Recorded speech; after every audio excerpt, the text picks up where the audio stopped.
Everybody, welcome back to Sarky VANCE'S. My name is Samantha. I wasn't going to make a video, but oh my God, did you see JD Vance today? Never have I been more proud of the United States of America and our Vice President. He stood before all of your elected officials worldwide and said, stop arresting your citizens. He talked about Sweden, he talked about Germany, he talked about Scotland, he talked about the UK. All you guys that watch me worldwide, please watch this video all the way through. This is what America's about. A vice president that scolded every elected official across the Western civilization. He basically told them, you do not have the right to ignore your citizens' concerns about illegal immigration. Stop policing social media. Stop ignoring the people that voted you into power, because what you're fixing to have is going to happen is the danger lies within.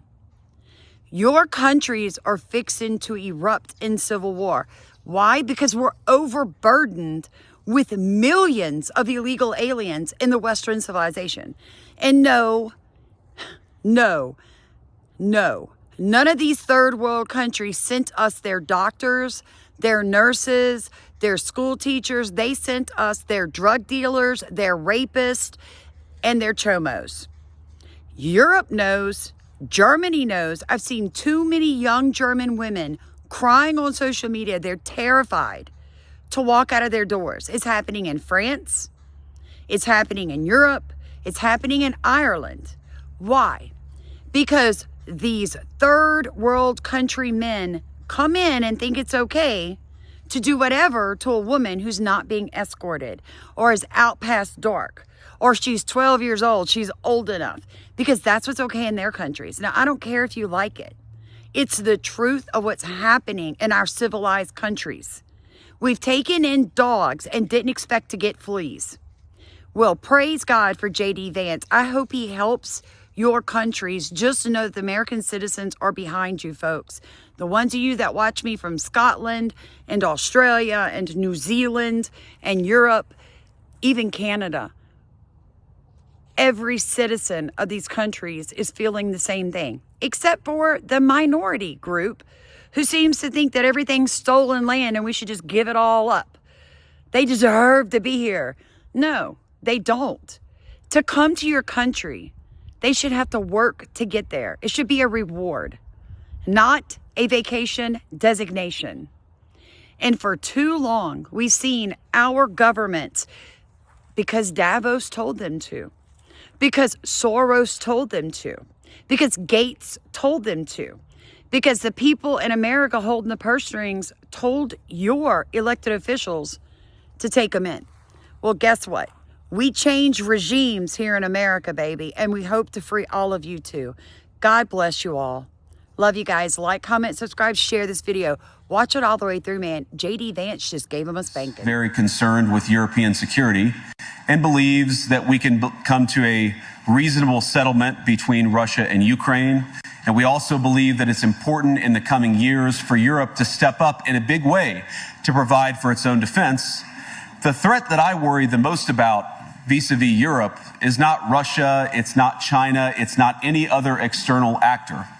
And what I worry about is the threat from within, the retreat of Europe from some of its most fundamental values, values shared with the United States of America. Now, I was struck that a former European commissioner went on television recently and sounded delighted that the Romanian government had just annulled an entire election. He warned that if things don't go to plan, the very same thing could happen in Germany too. Now, these cavalier statements are shocking to American ears. For years, we've been told that everything we fund and support is in the name of our shared democratic values. Everything from our Ukraine policy to digital censorship is billed as a defense of democracy. But when we see European courts canceling elections and senior officials threatening to cancel others, we ought to ask whether we're holding ourselves to an appropriately high standard. And I say ourselves because I fundamentally believe that we are on the same team. We must do more than talk about democratic values, we must live them. Now, within living memory of many of you in this room, the Cold War positioned defenders of democracy against much more tyrannical forces on this continent. And consider the side in that fight that censored dissidents, that closed churches, that canceled elections. Were they the good guys? Certainly not. And thank God they lost the Cold War. They lost because they neither valued nor respected all of the extraordinary blessings of liberty. The freedom to surprise, to make mistakes, to invent, to build. As it turns out, you can't mandate innovation or creativity, just as you can't force people what to think, what to feel, or what to believe. And we believe those things are certainly connected. And unfortunately, when I look at Europe today, it's sometimes not so clear what happened to some of the Cold War's winners. I look to Brussels, where EU commissars warn citizens that they intend to shut down social media during times of civil unrest the moment they spot what they've judged to be, quote, hateful content.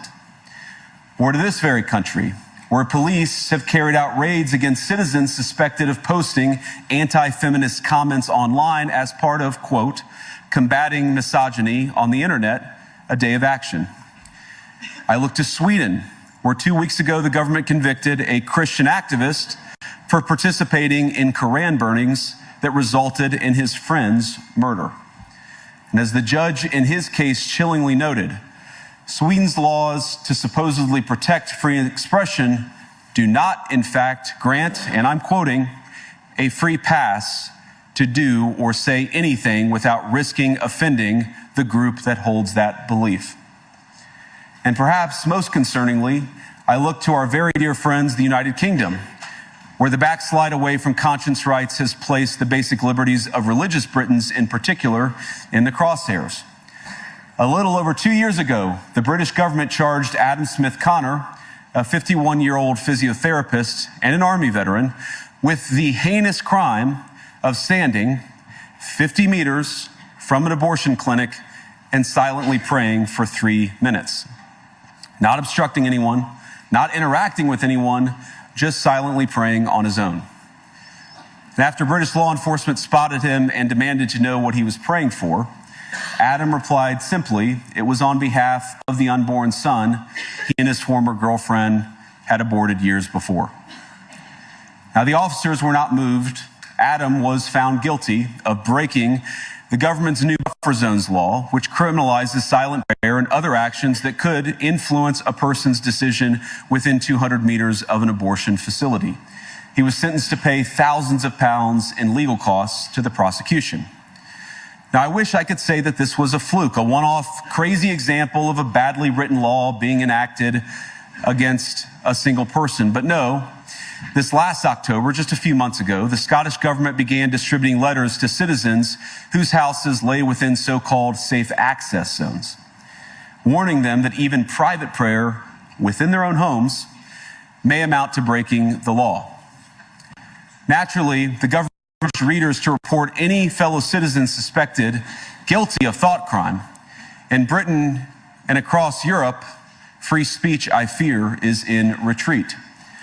And in the interest of comedy, my friends, but also in the interest of truth, I will admit that sometimes the loudest voices for censorship have come not from within Europe, but from within my own country, where the prior administration threatened and bullied social media companies to censor so-called misinformation. Misinformation like, for example, the idea that coronavirus had likely leaked from a laboratory in China.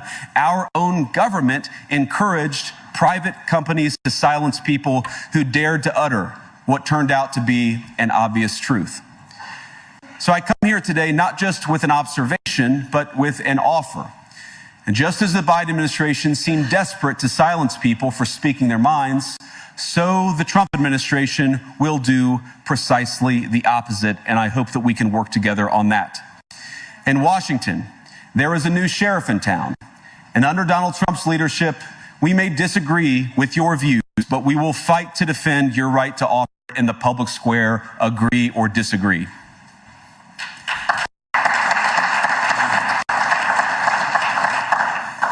Now, we're at the point, of course, that the situation has gotten so bad that this December, Romania straight up canceled the results of a presidential election based on the flimsy suspicions of an intelligence agency and enormous pressure from its continental neighbors. Now, as I understand it, the argument was that Russian disinformation had infected the Romanian elections. But I'd ask my European friends to have some perspective. You can believe it's wrong for Russia to buy social media advertisements to influence your elections. We certainly do. You can condemn it on the world stage even. But if your democracy can be destroyed with a few $100,000 of digital advertising from a foreign country, then it wasn't very strong to begin with. Now, the good news is that I happen to think your democracies are substantially less brittle than many people apparently fear. And I really do believe that allowing our citizens to speak their mind will make them stronger still. Which, of course, brings us back to Munich, where the organizers of this very conference have banned lawmakers representing populist parties on both the left and the right from participating in these conversations. Now, again, we don't have to agree with everything or anything that people say. But when people represent, when political leaders represent an important constituency, it is incumbent upon us to at least participate in dialogue with them. Now, to many of us on the other side of the Atlantic, it looks more and more like old entrenched interests hiding behind ugly Soviet-era words like misinformation and disinformation, who simply don't like the idea that somebody with an alternative viewpoint might express a different opinion or, God forbid, vote a different way or, even worse, win an election. Now, this is a security conference, and I'm sure you all came here prepared to talk about how exactly you intend to increase defense spending over the next few years in line with some new target. And that's great, because as President Trump has made abundantly clear, he believes that our European friends must play a bigger role in the future of this continent. We don't think, you hear this term, burden sharing, but we think it's an important part of being in a shared alliance together that the Europeans step up while America focuses on areas of the world that are in great danger. But let me also ask you, how will you even begin to think through the kinds of budgeting questions if we don't know what it is that we are defending in the first place? I've heard a lot already in my conversations, and I've had many, many great conversations with many people gathered here in this room. I've heard a lot about what you need to defend yourselves from, and of course that's important. But what has seemed a little bit less clear to me, and certainly I think to many of the citizens of Europe, is what exactly it is that you're defending yourselves for. What is the positive vision that animates this shared security compact that we all believe is so important? And I believe deeply that there is no security if you are afraid of the voices, the opinions, and the conscience that guide your very own people. Europe faces many challenges, but the crisis this continent faces right now, the crisis I believe we all face together, is one of our own making. If you're running in fear of your own voters, there is nothing America can do for you. Nor, for that matter, is there anything that you can do for the American people who elected me and elected President Trump. You need democratic mandates to accomplish anything of value in the coming years. Have we learned nothing that thin mandates produce unstable results? But there is so much of value that can be accomplished with the kind of democratic mandate that I think will come from being more responsive to the voices of your citizens. If you're going to enjoy competitive economies, if you're going to enjoy affordable energy and secure supply chains, then you need mandates to govern, because you have to make difficult choices to enjoy all of these things. And of course, we know that very well in America. You cannot win a democratic mandate by censoring your opponents or putting them in jail, whether that's the leader of the opposition, a humble Christian praying in her own home, or a journalist trying to report the news. Nor can you win one by disregarding your basic electorate on questions like who gets to be a part of our shared society. And of all the pressing challenges that the nations represented here face, I believe there is nothing more urgent than mass migration. Today, almost 1 in 5 people living in this country moved here from abroad. That is, of course, an all-time high. It's a similar number, by the way, in the United States, also an all-time high. The number of immigrants who entered the EU from non-EU countries doubled between 2021 and 2022 alone, and of course, it's gotten much higher since. And we know this situation, it didn't materialize in a vacuum. It's the result of a series of conscious decisions made by politicians all over the continent and others across the world over the span of a decade. We saw the horrors wrought by these decisions yesterday in this very city. And of course, I can't bring it up again without thinking about the terrible victims who had a beautiful winter day in Munich ruined. Our thoughts and prayers are with them and will remain with them. But why did this happen in the first place? It's a terrible story, but it's one we've heard way too many times in Europe and unfortunately too many times in the United States as well. An asylum seeker, often a young man in his mid-20s, already known to police, rams a car into a crowd and shatters a community. How many times must we suffer these appalling setbacks before we change course and take our shared civilization in a new direction? No voter on this continent went to the ballot box to open the floodgates to millions of unvetted immigrants. But you know what they did vote for?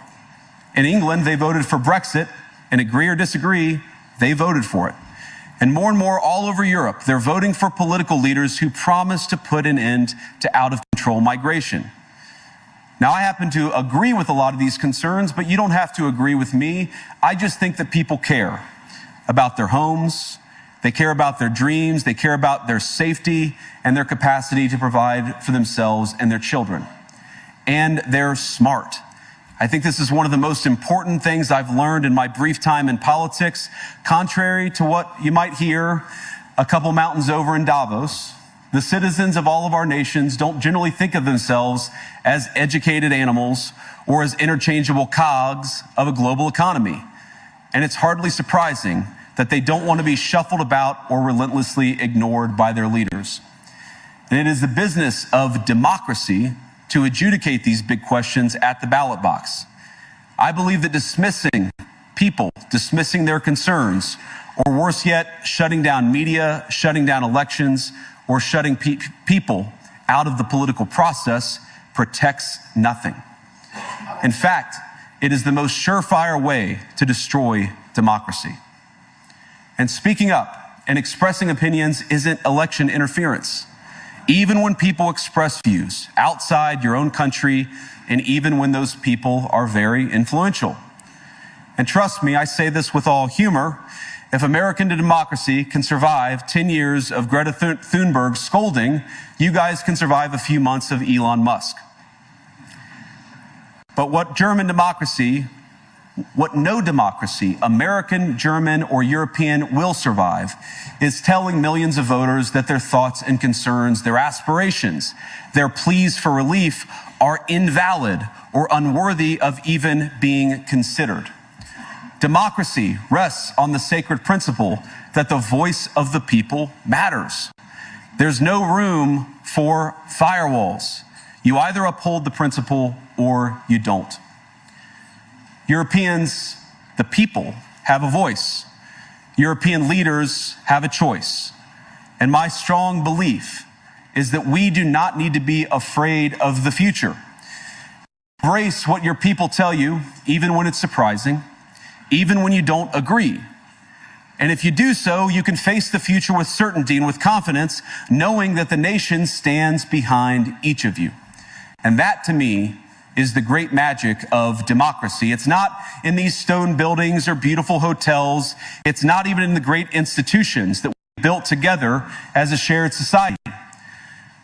To believe in democracy is to understand that each of our citizens has wisdom and has a voice.